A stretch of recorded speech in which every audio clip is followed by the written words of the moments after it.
Good afternoon. It's Wednesday, the 10th of July, 2024, just after 1 o'clock. Welcome to UK Column News. I'm your host, Mike Robinson. Joining me by video link today, we have Charles Malet and Vanessa Beeley. Welcome to the programme, both.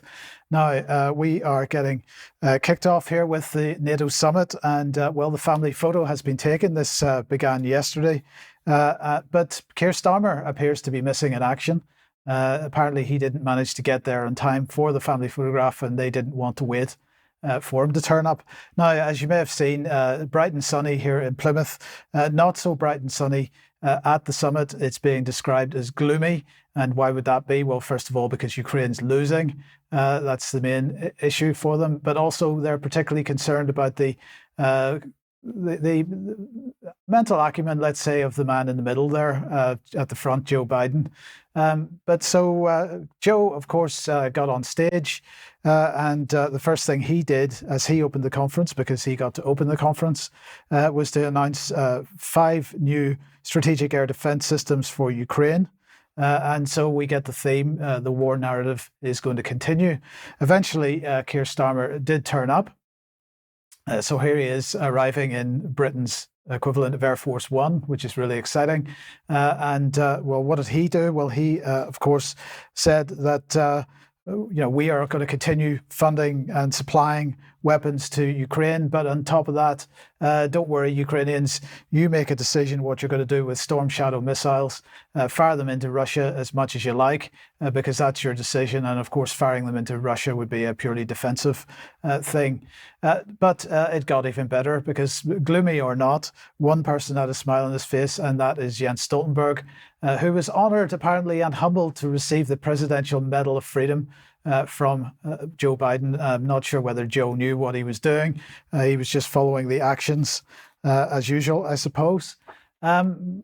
So that's the war situation. That's what's going on in Washington for the 75th anniversary of NATO, purely defensive alliance, prosecuting wars right across the world. In the meantime, a massive furore over the actions of Viktor Orban.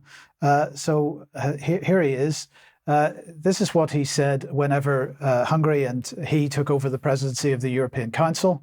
What we can do is what is always the job of the presidency to do, to put the proposals on the table. So we won't be deciding, but we'll help the 27 prime ministers to decide.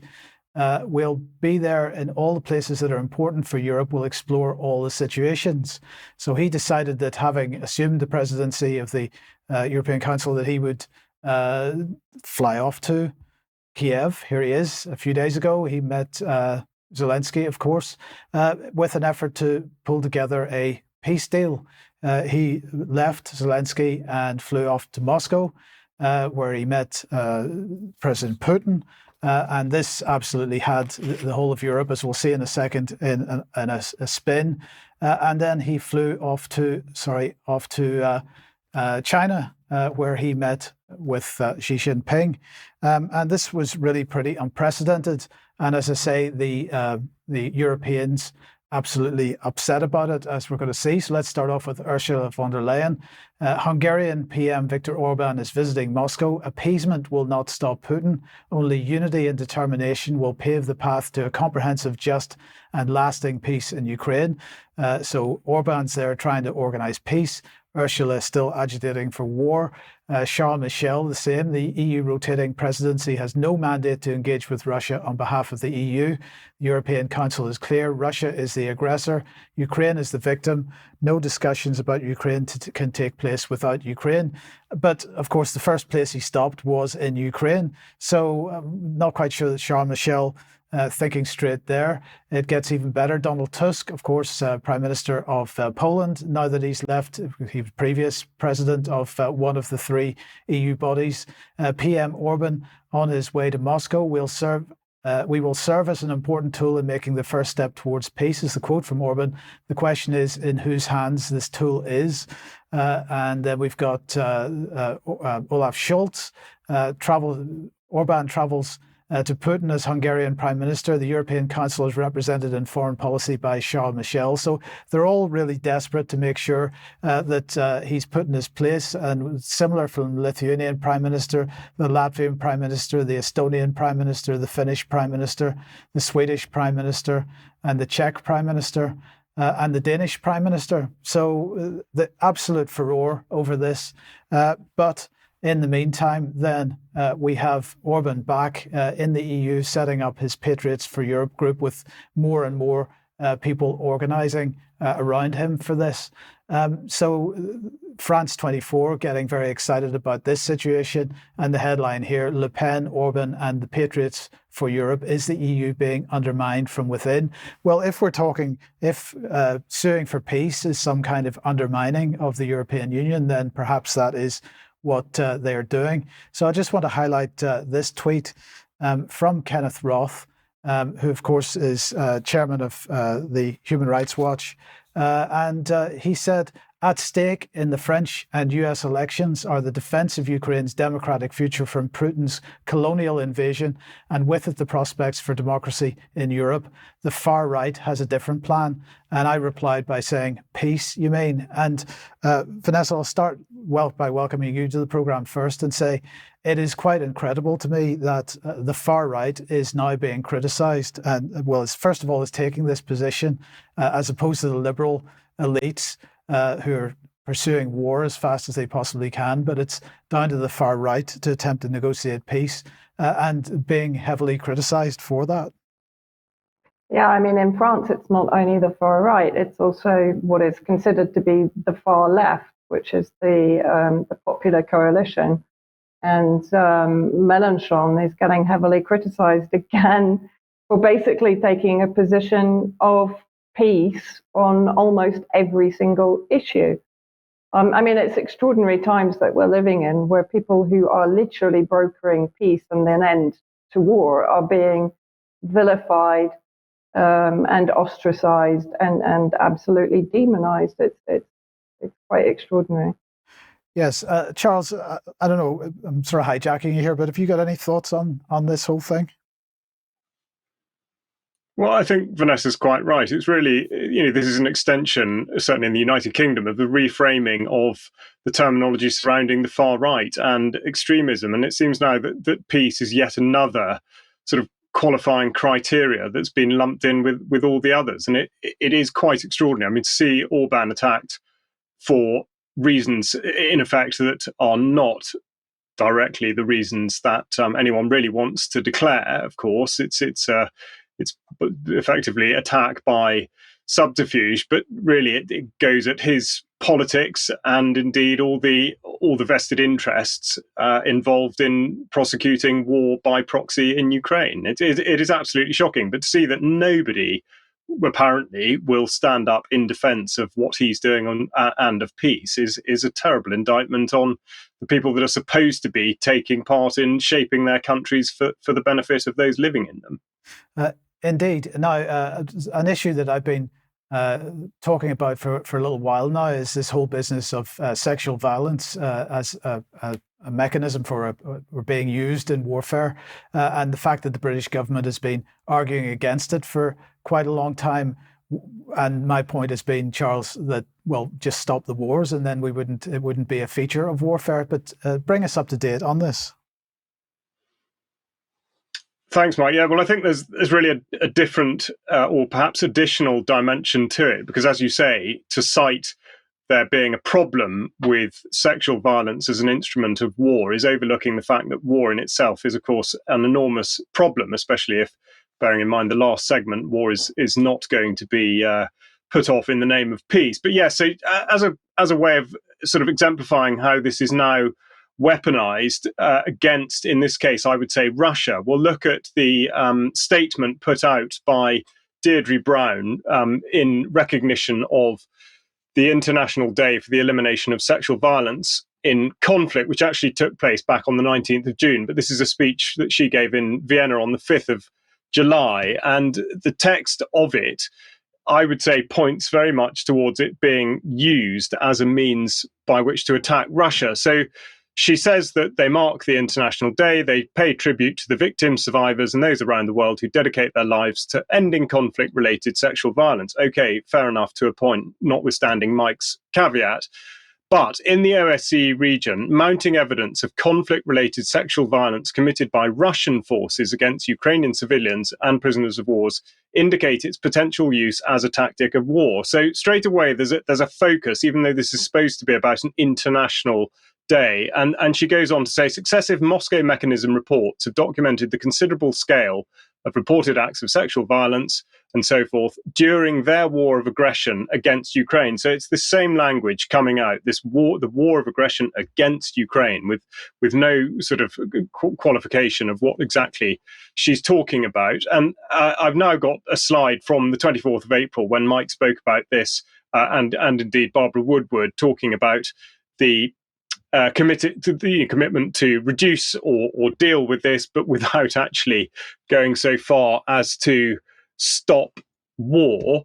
But they've referred to the Moscow mechanism by the OSCE, the Organization for Security Cooperation in Europe. So I thought we'd just have a look at that and to see how this in effect comes about. So the Moscow mechanism, established by all OSCE participating states in 1991, allows for one or more participating states to request ODIHR, which stands for the Office of Democratic Institutions and of Human Rights, to inquire of another participating state whether it would agree to invite a mission of experts to address a particular clearly defined question on its territory relating to the human dimension. Well, we'll come back to the human dimension, but of course, we have to consider, therefore, who are the participating states. And as I've put in red text at the bottom there, although not exclusively, of the 57 participants, they are largely derived from members of the EU and NATO. So it's not really a great surprise to see that they might commission a report that has the specific remit to investigate actions by Russia. And of course, the report finds that Russia is at fault. So I thought it would be worth casting our eyes a bit further back. And here we've got 2018 report from the State Department in United States, in which they talk about human rights in the Donbass region, and saying that government and pro-government forces, as in Ukrainian government and pro-government forces, at times committed abuses, including torture against individuals detained on national security grounds. Further, they go on to say that according to NGOs, abuses included beatings, forced labor, psychological and physical torture, public humiliation, and sexual violence.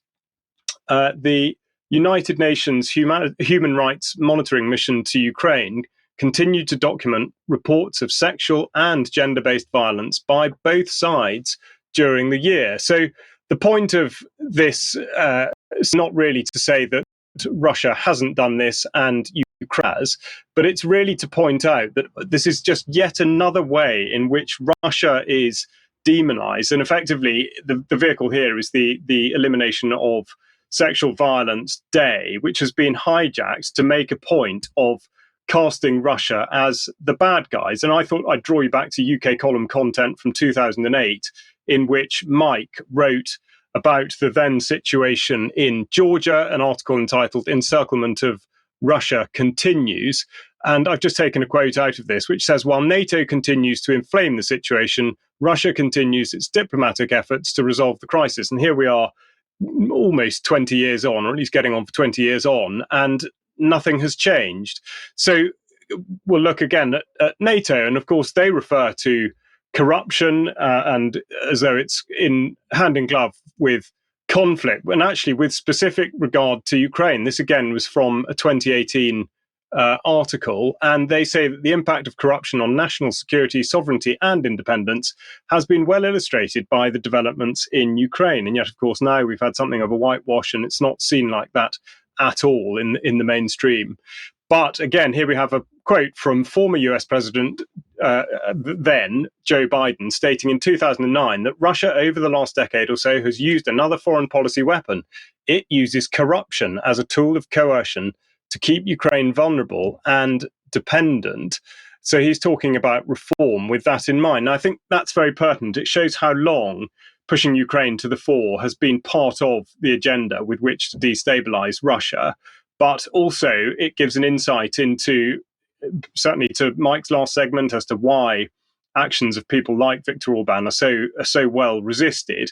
And on Monday's news, Brian showed a brief mention of the Telegraph article that said that Ukraine was to be told it's too corrupt to join NATO. So I thought we'd just go through the background to that and look at the NATO website as it was yesterday during, of course, the summit that Mike's mentioned. But in particular, relations with Ukraine and how this suits the other organizations that are part of NATO at the moment. So they say that the situation is regularly addressed through the annual national program, the ANP. NATO will be in a position to extend an invitation to Ukraine to join the alliance when allies agree and conditions are met. So effectively, it's always a sort of movable feast, and Ukraine are constantly led to believe that they will absolutely become a member of NATO, but it's not quite clear when. So specifically, they talk about reforms needing to happen relating to good governance, the fight against corruption, the rule of law, human rights, and the security and defence sector in accordance with Euro-Atlantic principles and standards. So just to conclude, it seems very much that the tone of the summit now, of course, is that weapons will continue to pour into Ukraine, and it suits NATO and allies, and certainly the sort of EU bloc, very well to continue to be able to do this, because of course if Ukraine were a member of NATO, that would absolutely change the situation for all the other members of NATO due to Article 5, which Mark again was explaining about on Monday. So to keep Russia at arm's length by a proxy war is of benefit to all the states that are currently doing that at the moment, and of course to the defence industry. So it's very hard to see how that will change, and certainly something that we'll be interested to see develop as the week goes on.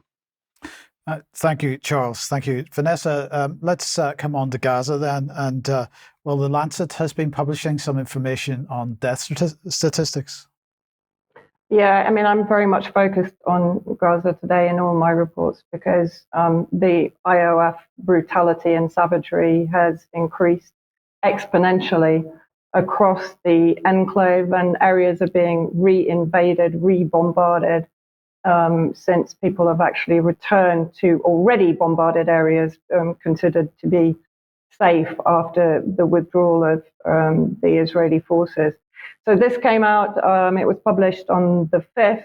Counting the dead in Gaza is difficult but essential. So let's have a look at what it actually says. It's a relatively short report. So it talks about the armed conflicts that have indirect health implications beyond the direct harm from violence. Even if the conflict ends immediately, there will continue to be many indirect deaths in the coming months and years from causes such as reproductive, communicable and non-communicable diseases. The total death toll is expected to be large given the intensity of the conflict. Destroyed healthcare infrastructure, severe shortages of, it's not exactly just severe shortages, they are being deliberately starved. The shortage of water and shelter. Shelter has, of course, been destroyed. Also, water plants have been destroyed. Processing plants have been destroyed. The population's inability to flee to safe places, and the loss of funding to UNRWA, one of the very few humanitarian organizations still active in the Gaza Strip. And of course, we know it isn't still active because Israel has prevented any activity by UNRWA inside Gaza. It goes on to say in recent conflicts, such indirect deaths range from 3 to 15 times the number of direct deaths, applying a conservative estimate of 4 indirect deaths per 1 direct death to the 37 or let's say 38,000 deaths reported.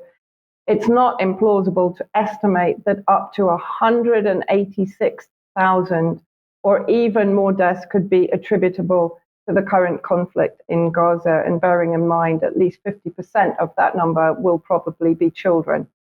Using the 2022 Gaza Strip population estimate of 2.3 million, this would translate to 7.9 of the total population in the Gaza Strip. And a report from February the 7th, 2024, at the time when the direct death toll was 28,000, estimated that without a ceasefire, there would be between 58.2 thousand deaths without an epidemic or escalation, and 85,750 deaths if both occurred by August the 6th, 2024. I mean, horrifying numbers. And actually, funnily enough, there have been a spate of videos from British Palestinian doctors in particular who've managed to enter Gaza and who are working in the decimated hospital systems there. And this is one doctor, Dr. Ahmed, who's working at the Al-Aqsa Hospital in Deir al-Balah, which is another area that was relatively safe for about a week or so and is now under heavy artillery fire. So let's just have a look at whether his testimony bears out what the Lancet has said. This is especially poignant and hard to speak about, given what happened yesterday. There was a bombing of one of the schools, and we had child after child after child get brought into the resuscitation room with different extents of traumatic injury. Standing over one child intubated with a depressed skull fracture, another with a shrapnel injury, probably 10 years old, so severe that we could see an exposed kidney and likely a transected spinal cord, trying to rush them to the OR to salvage what we could. And then in the backdrop, as a pediatrician, I see small children sitting in the corner with lesser physical traumatic injuries, but no doubt witnessing death and destruction and dying in a way that their little brains and could never be capable of coping with. And so the bleeding has to stop, the bombs have to stop, and access to all types of humanitarian have to be allowed. If there's any doubt from anybody whether or not humanitarian aid has been allowed, I can promise you the answer is no. The number is underestimated. And the reason I say this is, as a medical professional, this ICU where I work today is full of DKA patients, diabetic patients, who get a very treatable disease, but they're dying of the most simple thing because the insulin is unavailable, because they're not allowed to bring it in, and refrigeration is gone. There are people dying of chronic, as many amputees as they are from the trauma. There's amputees of diabetes uncontrolled. And these people will be permanently disabled after this war. The numbers are vastly high. I would say 4, 5, 6 times higher easily. Sorry, I think he was actually from the US, and he mentioned that he brought around 6 suitcases full of medicines that had been donated. All of them were seized by the Israeli authorities. Then I just wanted to point out that in the last 24 hours, Israel has bombarded children's football match in the Al-Auda school in central Gaza in Khan Yunis. So let's just have a look at the video. There are distressing scenes in this video. Wow.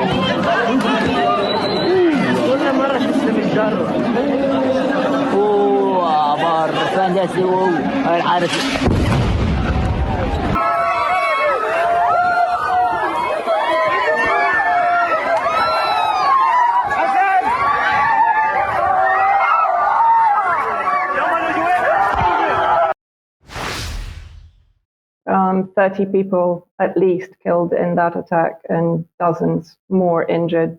No terrorists, just kids trying to unwind and play football.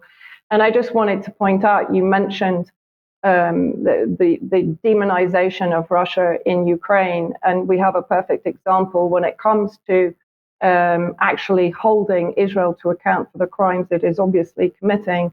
This is Keir Starmer's response, and on the other side is his immediate demonization of Russia over the alleged bombing in Ukraine. So let's just roll this. I don't think is wise, and this is, we're always being asked to do this, is for politicians to sit looking at clips on social media or on programmes and forming instant judgments about whether it's a breach of this law or that. That doesn't seem to be wise. But when it comes to Russia, it's perfectly acceptable. Extraordinary hypocrisy. Indeed. Indeed. Don't really know what to say about that. Okay. Thank you, Vanessa. Okay. If you like what the UK column does, you would like to support us, the place to go is support.ukcolumn.org. Options to help us out there. We do need your support. So if you can help, please do. But whether or not you choose to do that, please do share material. We are being censored on the various platforms, the Facebook being the latest of them. And so we need your help to get the reach that the algorithms will not provide. So if you can help us with that, that would be great too. And please do pick something up at the UK Column shop if you would like to, not least Your Life in Their Hands, which many people in the chat box have noticed is sitting on the shelf behind Charles there. So thank you very much for that, Charles. But Charles, tomorrow at 1 p.m, you are interviewing Laura Damaret. Is that how you pronounce her name? Well, I was unsure as well, but no, it's Demaret. Laura Demaret is a registered nurse in Idaho. She is absolutely a ball of energy and now wisdom. She's been effectively applying the principles that are set out in the doctrine of the lesser magistrates and using interposition, the practice of interposition.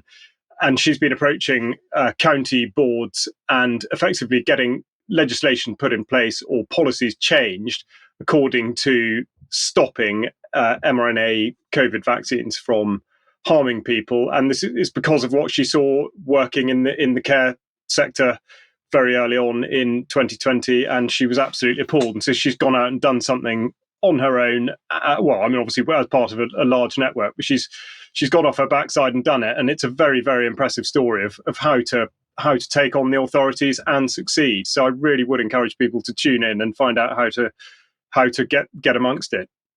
Brilliant. Thank you, Charles. And another reminder of a date for your diary, which is Saturday, the 19th of October. The place is Bristol, and we will be really live that day. And so we do encourage, as soon as we make the details available of it for it, which will be very, very soon now, we encourage you to come along and join us for that. The question is change. This is what Keir Starmer says we're going to see. And the first change, perhaps, is the latest buzzwords of the day from the Labour government, and that is mission-driven government. So I'm sorry to do this to you, but let's just have a listen to, very briefly, Ed Miliband talking about mission-driven government. The government's mission is clean power by 2030. We are a department of the brightest and the best driving that mission. And as part of that, I'm delighted to say that we have recruited Chris Stark, former Chief Executive of the Climate Change Committee, widely admired and respected around the world, to lead the mission. Chris, welcome. Thank you so much for doing this. Well, thank you for having me. I mean, it's the opportunity of a lifetime, and I mean that. We are going to get this mission done. It is the gateway to the full decarbonisation of this economy, and I couldn't resist it. I'm so pleased to be here. That's what we mean by mission-driven government. So there you go, the brightest and the best. I hope everybody found the humour in that. But let's have a look and see. This is the man that we just saw on screen with Ed Miliband, Chris Stark, head of mission control for head of mission control for Clean Power 2030. This is the new organisation they're setting up. They're calling it Mission Control for Clean Power. We have no details exactly what that means just yet, but let's look at some of the words from the press release. Under Chris Stark's leadership, a top team of energy experts will break down barriers and accelerate progress on energy projects. Mission Control will be a one-stop shop, bringing together a top team of industry experts and officials to troubleshoot, negotiate, and clear the way for energy projects. But Chris Stark isn't just the new head of Mission Control for Clean Power. He's also the head of the Carbon Trust, who work with all kinds of organizations. GSK is just one of them, many other organizations, to try and help them meet their carbon targets. So, Charles, I don't know what you make of that, but we both thought that Ed Miliband's video clip was, well, frankly, hilarious. Well, it's nice to see him again, isn't it? I think, the Chris Stark press release sounded a little bit like it was written in 1997 and it's been sort of kept in a drawer somewhere to be brought out now. But I think really the more serious point to be drawn out of it is now the suggestion, exactly like you say, we're talking about change, talking about sort of mission-led government and all this kind of thing. But we're now led to believe that climate and energy are completely inextricably linked, and that everything that concerns energy also concerns climate, which of course means that we never, in fact, examine any of the science behind the suggestion that either the climate is changing or that it's changing for the worse, or that we have anything to do with the fact that it is changing. And the area that I'm going to talk about now, which was an immediate announcement, you'd think of all the things they could have talked about, but the one thing that really that was pushed out hard was onshore wind, and a policy statement on onshore wind, which we'll just put on screen now from the Department for Energy Security and Net Zero, Levelling Up, and of course the Treasury, very significantly, because all this is about money, really.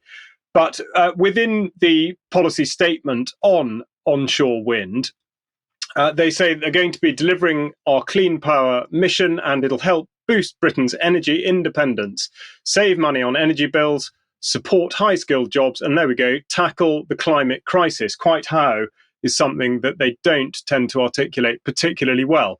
Now, there's quite a bit of detail to go into here, which is very significant, but it does bear close scrutiny because of the ramifications. So what they say is that currently planning policy includes two tests set out in footnotes 57 and 58 to paragraph of the National Planning Policy Framework that apply to onshore wind. Together, they say that development can only be considered acceptable either A, in areas allocated in a development plan or through local development orders, neighbourhood development orders, and community right to build orders. This sets a higher bar than is set for other forms of development. So whilst that might seem out of kilter, in effect, in that it is making a special situation for wind turbines, that there is, of course, a good reason for that, which is their enormous stature, unsightliness, and all the infrastructure that's required to put them up and make them work. And then B, with the narrow exception of proposals brought forward by neighbourhood development orders and community right to build orders, where the proposal has proved community support. Well, how exactly is that accurately measured? In practice, this has often been interpreted to mean that any opposition means the proposal cannot be considered acceptable. So that's what they want to change.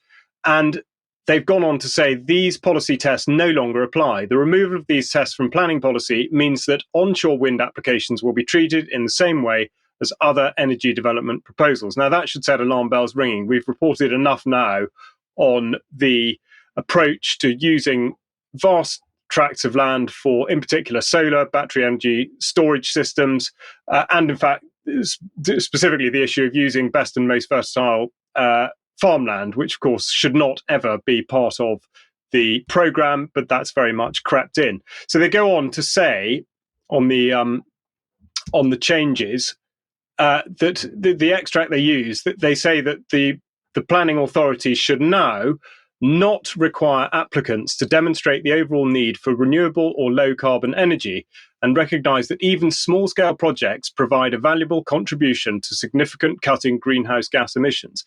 Now, this is very significant. So the specific technology that somebody is actually intending to put out there doesn't effectively need to be audited at all, doesn't need to be examined, because it's simply the principle that using a technology that's generally recognised as being green or environmentally friendly or renewable is good enough, and therefore it should be allowed to go ahead. That's a terrible precedent to set, I would argue, a very dangerous one.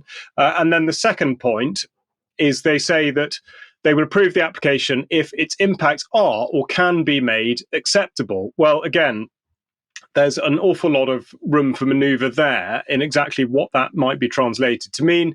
But nevertheless, once suitable areas for renewable and low carbon energy have been identified in plans, local planning authorities should expect subsequent applications for commercial scale projects outside these areas to demonstrate that the proposed location meets the criteria used in identifying suitable.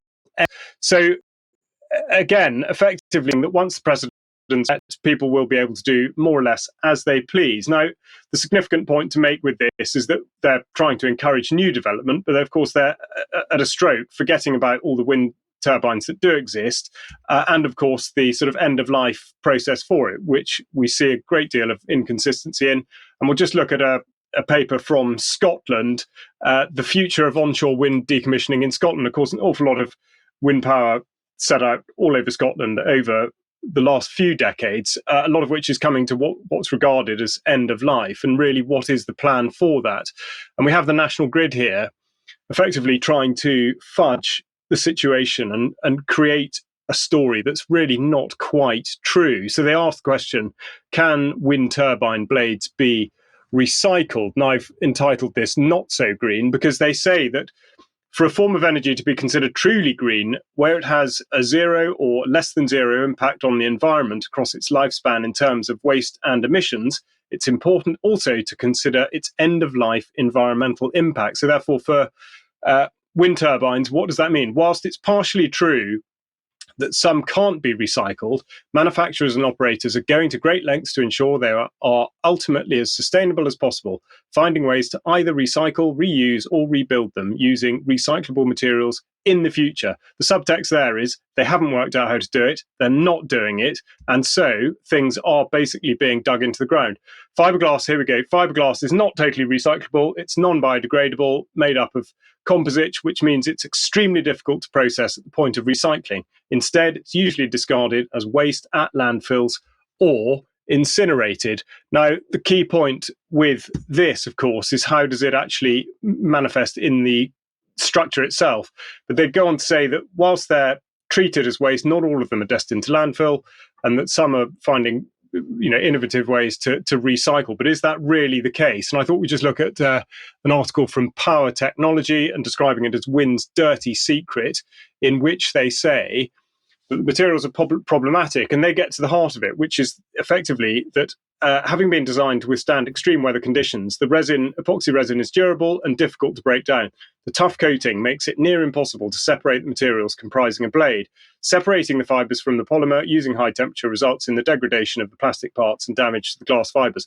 So the point with that is that because these fibers and coatings are over the other materials that might on their own be described as recyclable, they're not recyclable because of what they're covered in. So this is, again, as I say, making what they're calling clean power synonymous with climate change is effectively to completely duck the issue now with the changes in planning policy of whether or not something should go there in the first place because it does what it says it's going to do, and also how it can be disposed of. And if they're prepared to do this with wind, then we can consider that all the battery storage setups and all the rest of it's going to go all over the country will have the same sort of slipshod attitude applied. Indeed. Thank you. Thank you. Now, let's go back to Gaza then, Vanessa. And well, the question is, what happens when the Israeli military gets bored? Yeah, this is a new article again in Plus 972 Mag, which is an Israeli media outlet. The headline, I'm bored, so I shoot. The Israeli army's approval of free-for-all violence in Gaza. Israeli soldiers describe the near total absence of firing regulations in the Gaza war, with troops shooting as they please, setting homes ablaze and leaving corpses on the streets. So let's see what it says. And it's a very long article. I do recommend people find it. It's not behind a paywall, and it will be in the show notes. 6 sources gave testimony to 972, recounted how Israeli soldiers routinely executed Palestinian civilians simply because they entered an area that the military defined as a kill zone, effectively. The testimonies paint a picture of a landscape littered with civilian corpses, which are left to rot or be eaten by stray animals. The army only hides them from view ahead of the arrival of international aid convoys. 2 of the soldiers also testified to a systematic policy of setting Palestinian homes on fire after occupying them. And if you go to TikTok, you can find multiple videos testifying to this. And here is just one very quick example that was put on Telegram yesterday. So if we just show this one.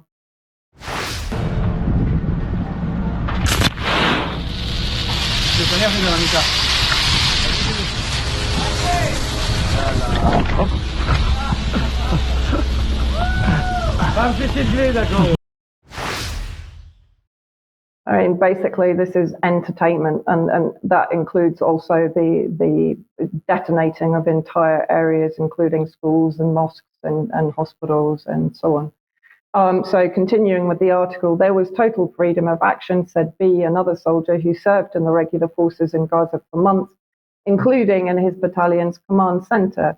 If there is even a feeling of threat, there is no need to explain, you just shoot. When soldiers see someone approaching, it is permissible to shoot at their center of mass, their body, not into the air. He continued, it's permissible to shoot everyone, a young girl or an old woman. And continuing again, A explained that shooting at hospitals, clinics, schools, religious institutions and buildings of international organizations required higher authorization. But in practice, I can count on one hand the cases where we were told not to shoot.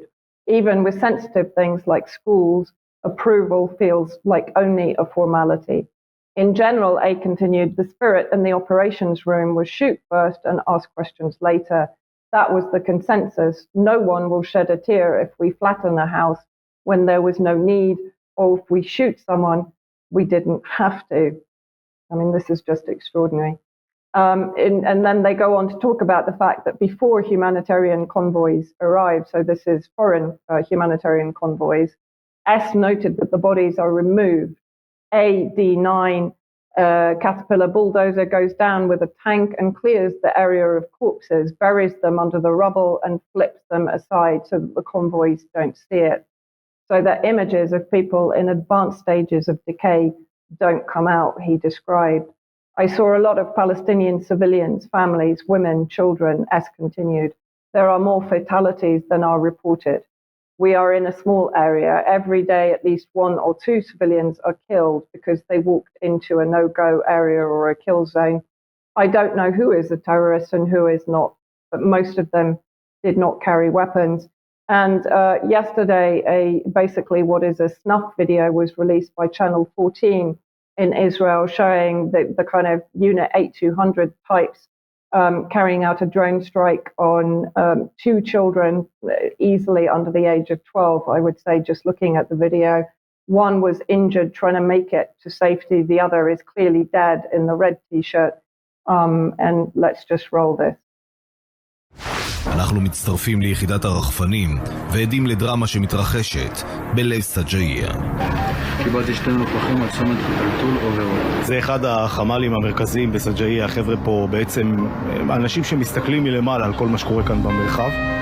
יש פה בדקות האחרונות נגיעה אינדיקציה שיש כנראה איזושהי חוליה שמסתתרת פה באחד המבנים ההרוסים. גם אם הוא קם, גם אם הוא זז, גם אם הוא יגיע לאיזשהו מבנה, יהיה עליו מעקב רציף. עד שבסופו של דבר יסגרו עליו מעגל ויחסלו גם אותו.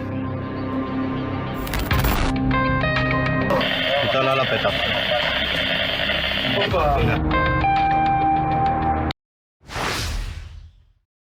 I mean, you know, this is just summary execution of anything that moves basically in Gaza. It's just hideous. Okay, well, indeed. Let's move on then, Charles, to back to Europe and space. Thanks, Mike. Yes, the announcement by the European Space Agency of what they're calling a successful launch of the Ariane 6 launcher. Now, this, interestingly, prior to this, there's been a sort of widespread report in the mainstream press about a crisis amongst in sort of the launching capabilities, which, bearing in mind they've been doing this since 1957, does seem quite extraordinary. But nonetheless, this is the picture on the right of the Ariane 6, which effectively has a great payload and can take satellites up into space. Now, we've spoken about this to an extent recently, especially the militarization of space.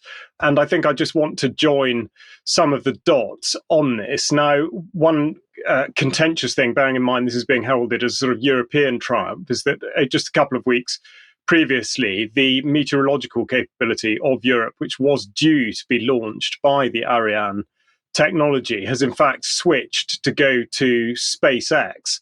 So there's been a few upside down smiles about this. The Meteosat here, we see the satellite to be launched with SpaceX. And the reason this is relevant is because of all the various links to defense. So I've called this climate and defense, and this is just from the meteorological website, saying that it's the first European sounding satellite in a geostationary orbit, and it'll bring a revolution for weather forecasting and climate monitoring in Europe and Africa, and make it possible for the first time to observe the full life cycle of a convective storm from space. Well, I don't think I'm the only person who thinks that there might be a bit more to it than that, because weather forecasting and monitoring systems are already fairly sophisticated. And so it does look rather as though there's another agenda at play, and that follows sort of previous segments. So from the European Commission going back a few years, this gives the sort of genesis on the fundraising side of it, and talk about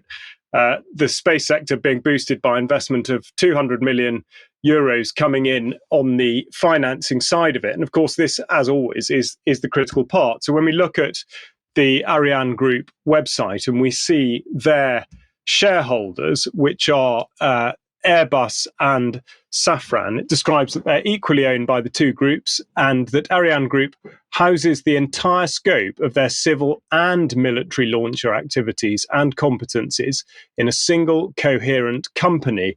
Well, again, that should, I believe, give some cause for concern, but especially when we consider our own Space Command, UK Space Command, and exactly what they're up to and what the influences are there. They describe themselves as having a mission to protect and defend UK and allied interests in, from, and to space. And on their page, they refer to Skynet being the MOD's satellite communications capability, a family of military communications satellites which provide strategic communications services to the armed forces and its allies.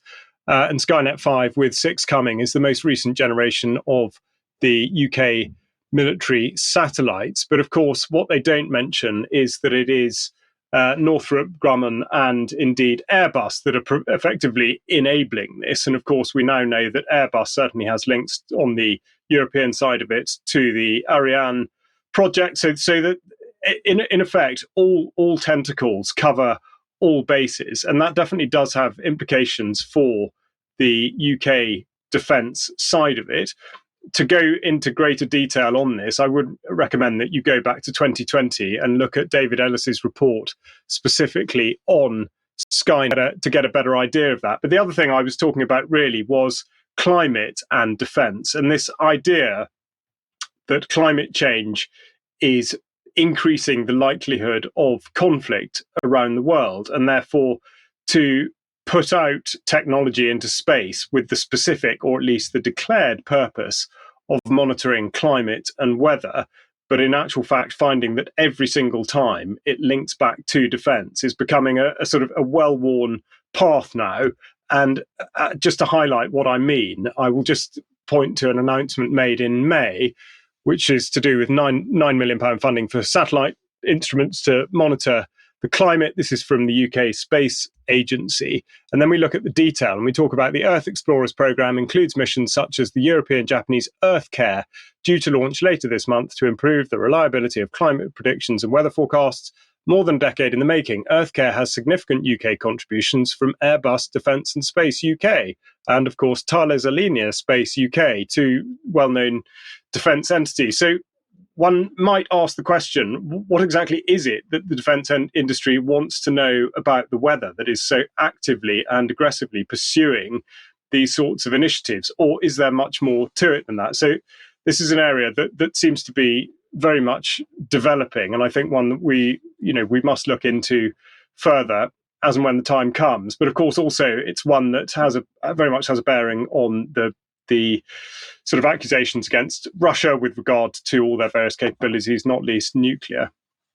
And just very briefly, Charles, do you think, what are we looking at here? That there's that old document from the US military about owning the weather for military purposes and warfare purposes. Do you think this is potentially linked to assessing how they are owning the weather, looking at how they're attempting to affect weather on battlefields?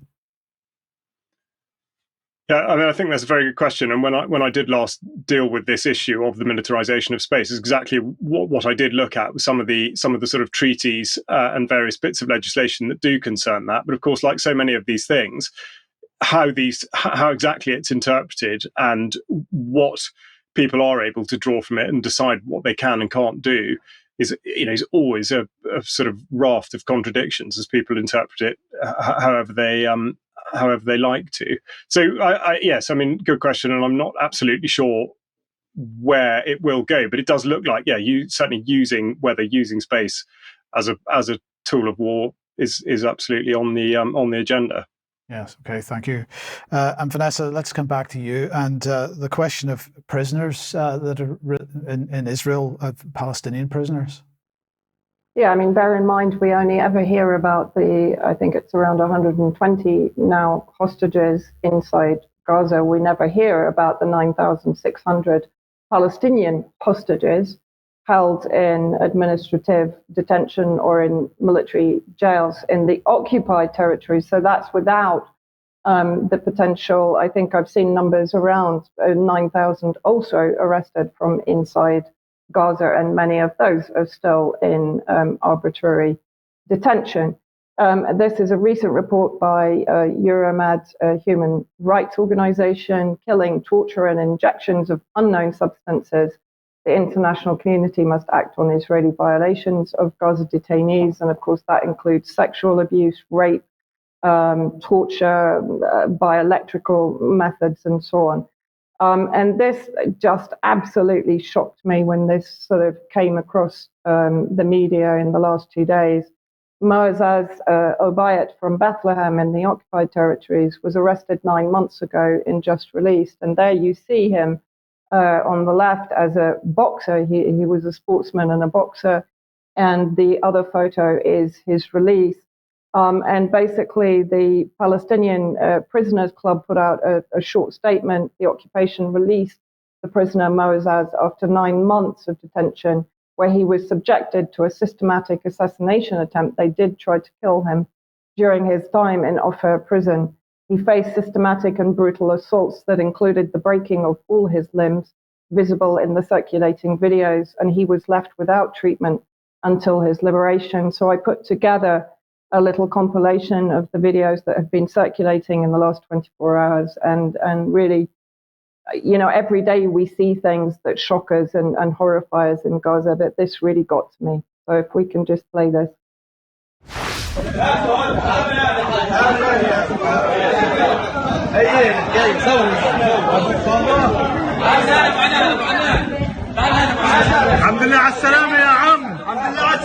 في 14 تعرضت لعملية قتل في سجن عوفة. رقص عجزتي بن غفير وأعلن عن قتلي في 14. شهدت في مستشفى الرملة. ما قدموا لنا أي علاج. الوضع سيء جدا جدا. احنا بنموت كل يوم. احنا السجن 2000 واحد بنموت. سجن النقف سجن غوانتنامو. كل شيء لا يتصوره العقل. قتل، ضرب، جوع، فقر، مرض، 2000 أسير، أمراض مزمنة، أمراض قوية جدا، وضعهم سيء جدا. And I just wanted people to remember the videos, the multiple videos and photos of released hostages from Gaza, and to note the difference. Here, I think, was one of the first hostage releases. You can see basically the resistance forces. You can see that the hostages are in good health, that they have good relationships with their captors who kept them safe under Zionist bombardment. All of them were given food, water, even though Palestinians were starving and without water. You know, I mean, it's so obvious, the difference. And I really want to recommend people watch this interview that Mike and I did a few days ago with Professor David Miller, who goes into enormous depth. I mean, absolutely blew my mind over certain aspects of the Zionist movement in Britain and the extent to which they have infiltrated all sectors of British society and are influencing many of the movements that are manipulating public opinion in the UK. Please do watch it on the basis of the report that I've also just made about the brutality and the savagery of what is a genocidal ethno-supremacist movement. Yes, Vanessa, thank you very much for that. So, okay, let's come back to the UK. And, Wes Streeting is our new health secretary. So let's bring him on screen because he's talking about what is the future for the health service in the UK. And just as I read through this, just think about this. This is a Labour politician, apparently. So he making it. I've mislabeled this, so I do apologise for the mislabeling of these graphics. I haven't, and you had forgotten something this morning. But anyway, this is West Streeting. So he said, I want to end the begging bowl culture where the health secretary only ever goes to the Treasury to ask for more money. I want to deliver the Treasury billions of pounds of economic growth. So this is what he's talking about for the health service, becoming a driver of economic growth. The government's agenda for health and social care can help drag our economy out of the sluggish productivity and poor growth of recent years. We will make Britain a powerhouse for life sciences and medical technology. So when Keir Starmer is talking about change, well, Debbie's been reporting on the fact that the Tory government has been wanting to make Britain a powerhouse for life sciences and medical technology over the last dozen years, number of years anyway. And well, nothing is changing here. There's another example of nothing changing. Streeting goes on to say we can develop modern treatments for patients and help get Britain's economy booming. He said the NHS and social care are the biggest employers in most parts of our country. They should be the engines of economic growth, giving opportunities in training and work to local people as well as providing public services. When Keir Starmer said he would lead a mission-driven government, so there's that term again that we heard from Ed Miliband. When Keir Starmer said he would lead a mission-driven government, that's what he meant, working together to a shared mission. This government will get Britain booming. So, Charles, I don't know what you think about that, but it just struck me about how the Labour Party no longer even nearly represents what the Labour Party once did. No, they don't. Sorry, I thought they don't, Mike. And I think you're absolutely right. It's an extraordinary kind of contortion. But it does go back. I mean, it does go back to the 1940s, and it questions the whole genesis of the NHS and all the resistance to it then.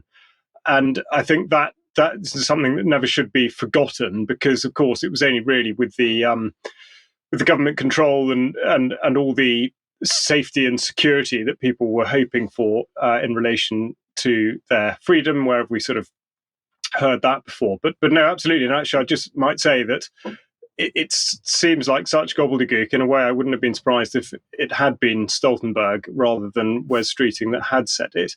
But no, it's senseless. I suppose I'd be surprised. Those that did vote Labour, I wonder what they make of it. I really do. It seems very, very much out of step.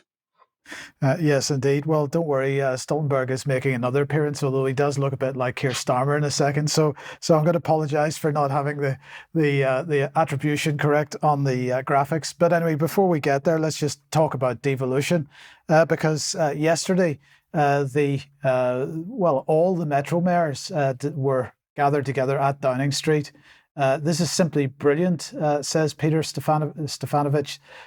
Metro mayors at Downing Street to meet Prime Minister Keir Starmer, working together to deliver change, the change our cities and country deserve. So the government in their press release talking about all the Metro mayors coming together at Downing Street to begin the process of shifting power out of Westminster through a major programme of devolution that will power up all corners of the country.